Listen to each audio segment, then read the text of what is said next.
उत्तर प्रदेश के मुख्यमंत्री योगी आदित्यनाथ ने भारत की राजनीति में एक अलग पहचान बनाई है।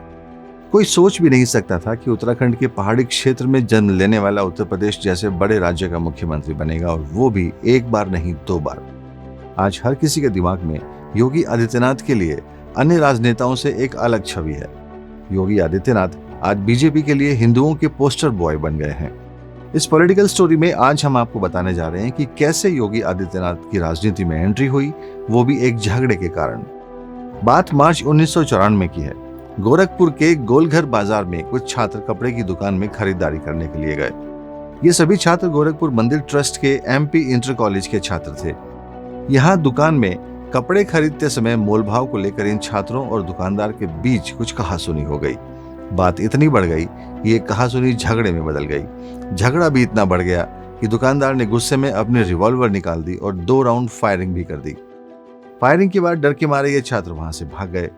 पुलिस ने इस घटना को लेकर दुकानदार पर कोई कार्रवाई नहीं की, लेकिन उल्टा छात्रों की ही धरपकड़ शुरू कर दी। अब पुलिस गोरखपुर मंदिर ट्रस्ट के हॉस्टल प्रताप हॉस्टल पहुंच गई। यहाँ पुलिस को वो छात्र तो नहीं मिले, लेकिन पुलिस वहां से धमकी देकर चली गई। पुलिस की धमकी के डर से छात्र गोरखनाथ मंदिर पहुंच गए। उन्होंने अपनी पूरी बात ट्रस्ट के पदाधिकारियों के सामने रखी।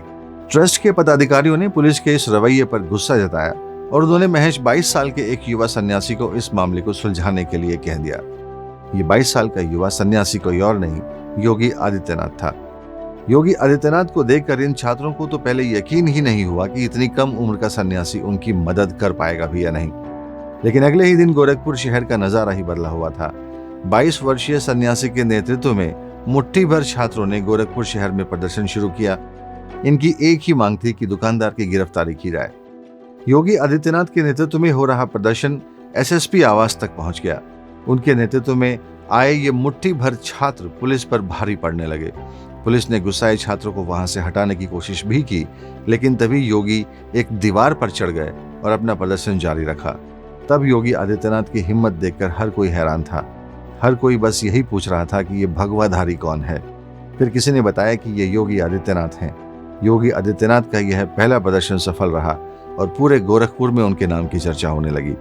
उनकी चर्चा इतनी बढ़ गई थी कि कोई भी असहाय और मजबूर मदद के लिए गोरखनाथ मठ में पहुंच जाता था। समय के साथ योगी आदित्यनाथ का प्रभाव गोरखपुर विश्वविद्यालय में भी हो गया। छात्र उनसे मिलने मठ में आने लगे। तब तक योगी आदित्यनाथ गोरखनाथ मंदिर के महंत भी हो चुके थे, लेकिन 1998 में उनके गुरु महंत अवैधनाथ ने योगी आदित्यनाथ को अपना राजनीतिक उत्तराधिकारी बना दिया। तब महंत अवैधनाथ गोरखपुर लोकसभा सीट से बीजेपी के सांसद थे, जिसके बाद बीजेपी ने 1998 के लोकसभा चुनाव में योगी आदित्यनाथ को गोरखपुर से प्रत्याशी घोषित कर दिया। इस चुनाव में योगी आदित्यनाथ 26,000 वोटों से जीत गए। यही नहीं, उन्होंने सबसे युवा सांसद का रिकॉर्ड भी बनाया। वे महज 26 साल की उम्र में सांसद बन गए थे। इसके बाद वे 1999, 2004, 2009 और 2014 में लगातार सांसद बने। 2017 में हुए यूपी विधानसभा चुनाव के बाद बीजेपी ने उन्हें उत्तर प्रदेश की कमान सौंपी। 2022 के विधानसभा चुनाव में भी बीजेपी ने उन पर भरोसा जताया और वे रिकॉर्ड बनाते हुए दोबारा उत्तर प्रदेश के मुख्यमंत्री बने।